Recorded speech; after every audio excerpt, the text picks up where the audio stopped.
ማቴዎስ ምዕራፍ 21 ኢየሱስ بعبي كبري ናብ ኢየሩሳሌም ከም ዘኣተወ ቁጽሪ 1 ናብ ኢየሩሳሌም ምስ ቀረቡ እሞ ኣብ ጥቓ ደብረ ዘይቲ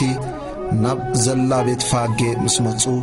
ሽዑ ኢየሱስ ካብ ደቀ መዛሙርቱ ክልተ ለኣኸ በሎምካ ኣብ ቅድሚኹም ናብ ዘላ ዓዲ ኺዱ ብኡቡ እስርተ ኣድጊ ኢልኣ ድማ ምስኣ ክትረኽቡ ኢኹም ፈቲሕኩም ከኣ ኣምጹለይ ሓደ እኳ ገለ እንተበለኩም ጐይታ ይደልዮም ኣሎ በልዎ ብኡብኡ ድማ ክሰዶም እዩ እቲ ብነቢ ንጓል ጽዮን እንሆ ንጉስኪ ልዋህ ኣብ ኣድግን ኣብ ዒሉ ኣድጊ ጽዕነትን ተወጢሑ ናባኺ ይመጽእ ኣሎ በልዋ ዝብል ክፍጸም እዚ ኩሉ ክኾነ ደቀ መዛሙርቱ ከይዶም ከምቲ ኢየሱስ ዝኣዘዞም ገበሩ ኣድግን ዒሉን ኣምጽሉ ክዳውንቶም ድማ ጠይቂ ገበሩሎም ንሱ ኸኣ ተወጢሐ ካብቶም ህዝቢ ዝበዝሑ ክዳውንቶም ኣብ መንገዲ ኣንጸፉ ካልኦት ድማ ካብ ኣእዋም ጨጨንፈሩ እናሰልዑ ኣብ መንገዲ ነስነሱ ከቅድሚኡ ዝኸዱ ደድሕሪኡን ዝስዕቡ ህዝቢ ዓው ኢሎም ሆሳዕና ንወዲ ዳዊት ብስም እግዚኣብሔር ዝመጽእ ብሩኽ እዩ ሆሳዕና ኣብ ኣርያም በሉ ናብ ኢየሩሳሌም ምስ ኣተዉ እታ ከተማ ብዘላ መን እዩ እዚ ኢላ ተባዓደት እቶም ህዝቢ ድማ እዚ ነቢይ ኢየሱስ በዓል ናዝሬት ናይ ገሊላ እዩ በሉ ኢየሱስ ነቶም ኣብ ቤተ መቕደስ ዝሽቅጡ ከም ዝሰጎገ ቁጽሪ 12 ኢየሱስ ናብ መቕደስ ኣምላኽ ኣተወ ንኹሎም ሸየጥትን ተሸየጥትን ከዓ ካብ ቤት መቕደስ ኣውፅአ ሰደቓ ሸረፍትን መንበር ሸየጥቲ ርግብን ደንከለ ንሱ ኸዓ ቤተይ ቤት ጸሎት ትበሃል ጽሑፍ እዩ ንስኻትኩም ግና በዓቲ ጓሓሉት ገበርኩማ በሎም ሕውራትን ሓንካሳትን ከዓ ናብ ቤት መቕደስ ናብኡ መጹ ንሱ ድማ ኣሕወዮም ሊቃውንትን ካህናትን ጸሓፍትን ነቲ ዝገበሮ ተኣምራትን ቆልዑውን ኣብ ቤት መቕደስ ዓው ኢሎም ሆሳዕና ንወዲ ዳዊት ክብሉ ምስ ረኣዩ ተናደዱ እሞ እዚኣቶም ዝብልዎስ ትሰምዖ ዶ ኣለኻ በልዎ ኢየሱስ ከዓ እወ ካብ ኣፍ ቆልዑን ህፃናትን ምስጋና ኣዳሎኻ ዝብልሲ እኳ ዶ ኣየንበብኩምን በሎም ሓዲግዎም ናብ ወጻኢ እታ ከተማ ናብ ቢታንያ ወፀ ኣብኣ ከዓ ሓደረ ፍረ ዘይብላ በለስ ቁጽሪ 18 ንጉሆ ናብ ከተማ ክምለስ ከሎ ድማ ጠመየ ኣብ ጥቓ መገዲ ሓንቲ ኦም በለስ ርእዩ ናብ ኣከደ ቆጽሊ ጥራይ እምበር ሓንቲ እኳ ኣይረኸበላን እሞ ደጊም ኣባኺ ንሓዋሩ ፍረ ኣይፍረ በላ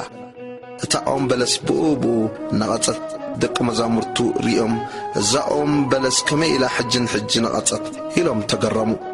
ኢየሱስ መሊሱ በሎም እምነት እንተ ኣልያትኩም እሞ እንተ ዘይተወላወልኩም እዛ ኦም በለስ ከም ዝኾነቶ ጥራይ ኣይትገብሩን ነዝከረን እኳ ተንስእ ናብ ባሕሪ ውደቕ ትብልዎ እሞ ከም ዝኸውን ኣሚንኩም ብጸሎት እትልምኖ ኩሉ ከም እትረኽቡ ብሓቂ ይብለኩም ኣለኹ ስልጣን ኢየሱስ ካብ መን ከም ዝኾነ ቁጽሪ 23 ናብ ቤት መቕደስ ኣትዩ ክምህር ከሎ ሊቃውንቲ ካህናትን ዓበይቲ ህዝብን ናብኡ መጺኦም በየናይ ስልጣን እዚ ትገብር ኣለኻ እዚ ስልጣን እዚስ መን ሃበካ በልዎ ኢየሱስ ከዓ መሊሱ በሎም ኣነ ድማ ሓንቲ ነገር ክሓተኩም እዚኣ እንተ ነገርኩምኒ ኣነ ከዓ በየናይ ስልጣን እዚ ከም ዝገብር ክነግረኩም እየ ጥምቀት ዮሐንስ ካብ እያ ካብ ሰማይ ዶ ወይስ ካብ ሰብ ንሓድሕዶም ተዘራረቡ እናበሉ ካብ ሰማይ እንተበልናዮ ከመይ ደኣ ዝኣመንኩም ክብለና እዩ ካብ ሰብ እንተበልናዮ ግና ንዮሐንስ ኩሎም ከም ነቢይ ይቆጽርዎ ኣለዎ እሞ ንህዝቢ ንፈርህ ንኢየሱስ ከዓ ኣይንፈልጥን ኢሎም መለሱሉ ንሱ ድማ ኣነ ከዓ በየናይ ስልጣን እዚ ከም ዝገብር ኣይነግረኩምን በሎም ምስላ ክልተ ኣሕዋት ቁጽሪ 28 ግናኸ እንታይ ይመስለኩም ሓደ ሰብኣይ ክልተ ደቂ ነበርዎ ናብቲ ቀዳማይ ቀሪቡ ወደይ ሎሚ ናብ ኣታኽልቲ ወይነይ ውፈር እሞዕየ በሎ ንሱ እምቢ ኢሉ መለሰ ድሓር ግና ተጥዒሱ ወፈረ ናብቲ ካልኣይ ቀሪቡ ከምኡ በሎ ንስኻ ሕራይ ጐይታ ኢሉ መለሰ ግናኸ ኣይወፈረን ካብ ክልቲኦም ኣየናዮም እዩ ፍቓድ ኣቦኡ ዝገበረ ንሳቶም ከዓ ተቐዳማይ በልዎ ኢየሱስ በሎም ተጐብትን ኣመናዝርን ናብታ መንግሥቲ ኣምላኽ ቅድሚኹም ከም ዝኣትዉ ብሓቂ ይብለኩም ኣለኹ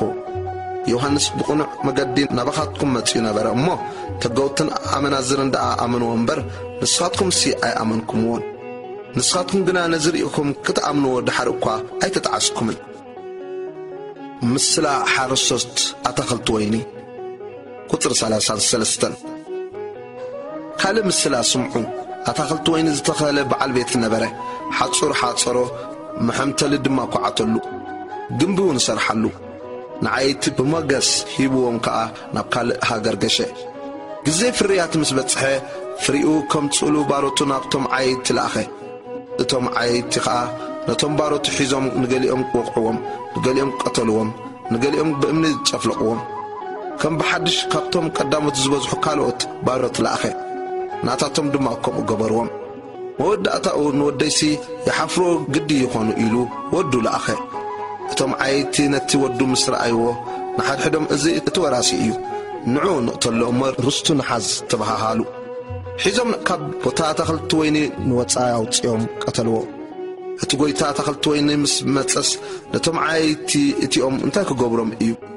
نساتهم كأنتهم كفاءات بغوفو يطفئهم اتي اتخلت ويني خاا فريقو ببقزيو نزهبو قالوت عايت بمقس يهبهم بلو يسوس كأبلهم اتوم ندق تزنعو امن نسور اسم عزم قني ازي كاب اقزي ابيهر قني ابعين تناون قرم ايو زبل صحفات دو كتو آيان بوبكمن سلازد ما اتا منغست املاخ كابخاتكم كتوسد فريقا نزفري هزبون كتوهاب إيا أبلكم اللهو أبتأمن التزواد قاز إسبار أتأمن التزواد قدما يتفلق يكاونتن كهاناتن فرساويانا مسلاتاتو مسسمعو بزعبهم كم اتزاربو أستوعالو